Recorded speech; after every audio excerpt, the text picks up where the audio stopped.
नमस्कार मंडळी, मी निवेल काम करतोय फार्मामध्ये आणि आज सकाळी मस्तपैकी उठून ये भाकरी आणि चहा नाश्त्याला होता. मस्तपैकी नाश्ता केला आणि जरा बाहेर पडलेलो कारण इस्त्रीला कपडे टाकलेले ती घेऊन यायची होती. जाता जाता इथं महादेवाचं मंदिर होतं, म्हणलं रोज पाया पडायला जात होतो. आज जरा इथं पाया पडलो, मस्तपैकी एकदम भारी प्रसन्न वाटलं. पाया पडलो आणि ही इस्त्रीचे कपडे घेऊन परत रूमकडे चाललेलो.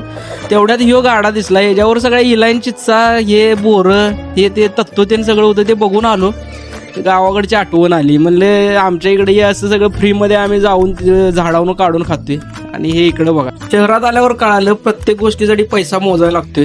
इथं जरा रूमवर आलो, आवरलं, मग सगळी जेवण देणं झालं आणि ऑफिसला जायला बाहेर पडलो. उन्हाची एकदम प्रोटेक्शन हो, टोपी बिपी घेऊन पाण्याची बॉटल देन.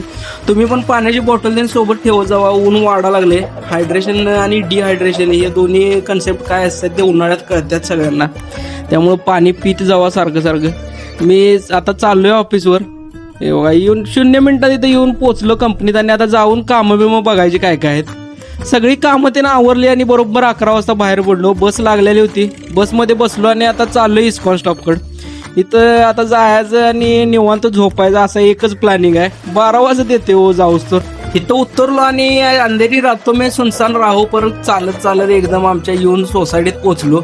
इथं काय काळं कुत्रं नव्हतं, त्यामुळे लवकर जाऊन झोपूया म्हणलं. भेटू आपण नेक्स्ट ब्लॉगमध्ये. Good night.